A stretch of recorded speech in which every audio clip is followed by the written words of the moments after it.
they have behaved in very antisocial and difficult ways. There seem to be more and more people actually on the street behaving in the capital in that way. Why are they slipping through the net? Right, let's talk to Matt in Manchester first of all. Matt. Hi James, how you doing? Yeah, good. Matt, your stories.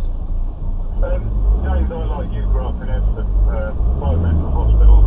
Epsom is sort of fondly known as the loony bin. You probably remember that.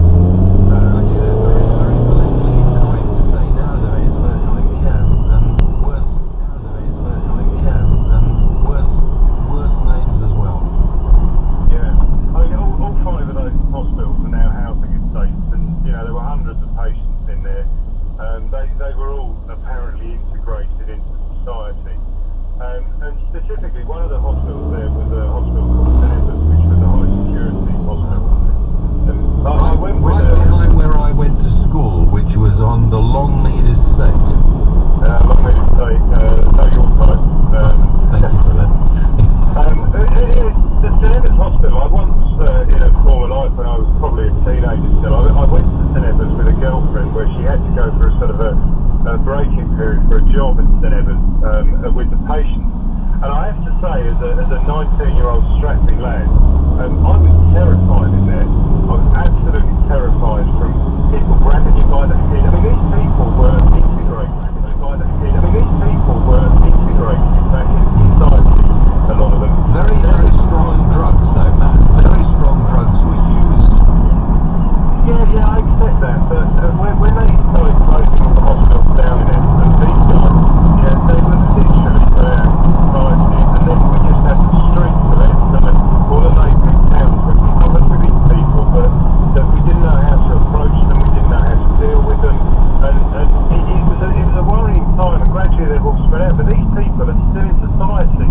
And your question you had earlier on, is the community failing the care that they're doing? Well, it's a different level of care that they're giving now, so I would suggest yes, they are. Well, like you, one of the first places I was offered employment when I came up to the end of my school life, it was either working in one of those hospitals, going into the armed forces, or into the local factory. Went for a look round there. We were taken for a look round there. And it was, you're absolutely right, mate, it was one of the most frightening and appalling places I've ever been, where, thank you very much indeed, Matt's right.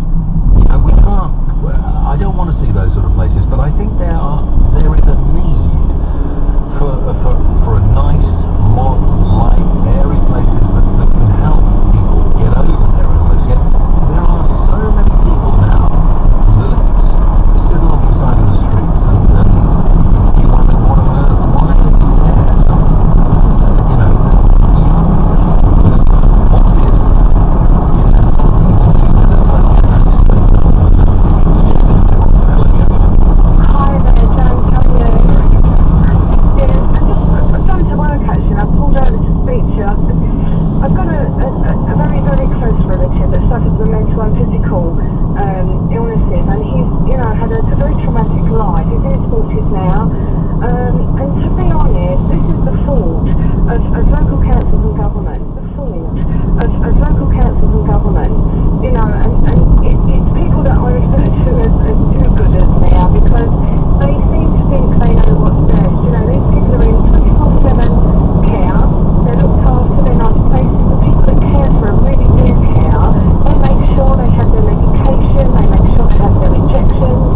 And all of a sudden, they've come along and decided that because of money,